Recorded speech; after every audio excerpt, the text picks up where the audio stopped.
Donc on est avec Sophie, donc la programmatrice du Festival des Bulles Sonores. Moi j'avais déjà une question un petit peu décalée. Il nous arrive d'avoir des stagiaires au bureau du Petit Agenda et souvent elles veulent travailler dans l'événementiel, etc. Et on voudrait savoir le parcours. Quel est déjà le vôtre? Est-ce qu'il y a un parcours spécifique pour devenir programmateur Alors non, maintenant il y a beaucoup de formations autour de la musique, de l'événement, etc. Mais nous, dans notre équipe, il se trouve qu'il y a des gens issus de parcours très différents. Donc je ne peux pas le dire. Je pense qu'avant tout, je ne veux pas les envoyer sur une fausse piste, mais il faut quand même une grande dose de passion.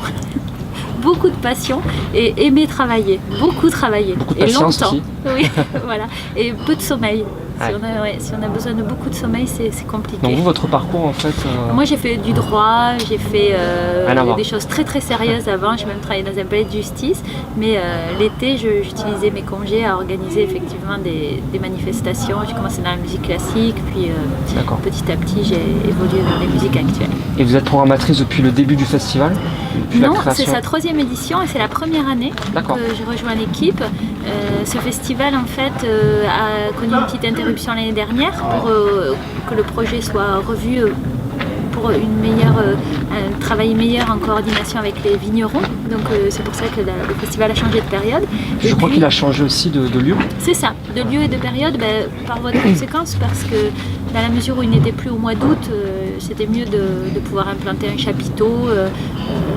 La température est très clémente aujourd'hui, mais un peu moins qu'au mois d'août, c'est évident. D'ailleurs, venez nombreux parce qu'il fait très très bon ici. Et donc, il a changé de période. Le projet a évolué aussi en termes de programmation. Il y avait l'idée d'amener des groupes qui constituent un événement dans cette région, dans cette ville. Et je pense que c'est ce qu'on a réussi à faire, tout en gardant une proximité avec des artistes originaires de la région. D'accord. De la grande région même.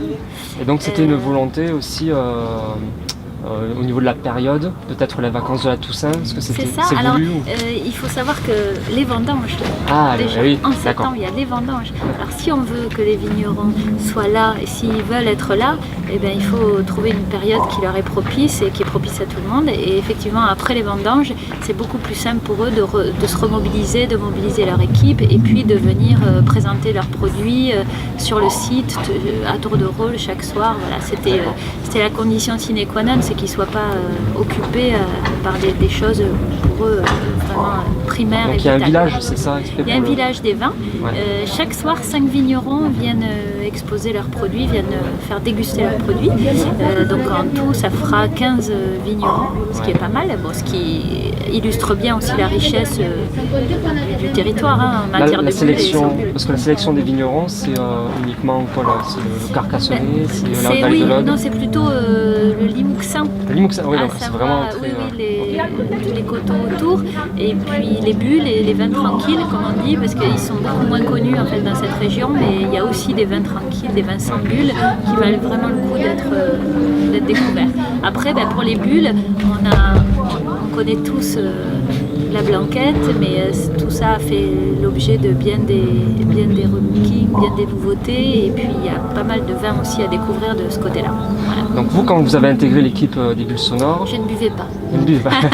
Alors c'était pas là où je voulais en venir, mais bon, parlons-en si vous voulez. On vous a donné une ligne directrice pour la sélection des groupes. Oui. Comment ça s'est passé en fait? Avec Pierrick, j'ai beaucoup travaillé, on a travaillé 2 concerts, si je puis dire, avec Pierrick, en symbiose, et on a cherché la meilleure orientation. On avait quand même en ligne de mire le fait que les soirées soient très animées et très festives. Voilà, ça nous paraissait le corollaire pour faire écho au vin, pour faire écho au plein air, pour faire écho aussi à la jeunesse, à l'exceptionnel de ce moment, le côté un peu exceptionnel de ce moment sur ce territoire-là. Pour nous, il fallait que ce soit gai et festif. Donc l'idée, c'était quand même de créer un festival avec une vraie identité. Oui. Parce que c'est vrai qu'on voit des gros festivals émerger l'été, on voit des artistes un petit peu qui ont des styles totalement différents, on a du mal en fait à voir l'identité, on a l'impression que c'est plus pour faire rentrer du monde. Oui. Parfois on se demande quelle est la valeur ajoutée par rapport à un concert qu'on irait voir en Zénith. Peut-être l'économie faite parce qu'on voit plusieurs concerts pour le même prix, mais Bon, c'est pas toujours facile de trier le projet porté haut et fort par des gens et puis le projet plus, on va dire, plus animation souhaité par une ville ou autre. Bon, voilà, nous on a essayé de faire de ce projet quelque chose de très territorial. C'était aussi la volonté de la Spelidam, qui est une société civile, qui est un des principaux financeurs de ce festival. C'est une société qui rémunère les auteurs, qui collecte des droits pour les auteurs et puis qui les redistribue et aussi qui mène des actions comme ça. L'idée étant de promouvoir la musique dans des zones pas toujours très bien desservies. Et les musiques actuelles ne vont pas dans tous les territoires et le jazz ne va pas dans tous les territoires, la musique classique non plus. Donc la Spelidam s'attache un peu à ça et c'est ce qui s'est passé pour Limoux. Mais ça n'a pas de raison d'être s'il n'y a pas un fort ancrage territorial avec des produits locaux, avec des producteurs locaux, avec des partages de compétences, avec des partages de passion. Quoi. Et une dernière question peut-être, est-ce que vous travaillez déjà sur le prochain festival des Bulles Sonores ? Mais dès lundi. D'accord. Vous n'avez peut-être pas un scoop à nous annoncer, un groupe sur lequel vous avez flashé en tant que programmatrice ? Non, j'ai pas de scoop. C'est vrai qu'idéalement, on se dit que l'année prochaine, il nous faudrait Louise Attaque, il nous faudrait aussi, je sais pas, tous ces Attention, groupes, c'est filmé. tous les groupes qu'on ne connaît pas encore et qui vont émerger dans les prochaines semaines et les prochains mois. D'accord. Bon, merci beaucoup. Merci à vous et venez nombreux. Ben oui, à bientôt. À bientôt.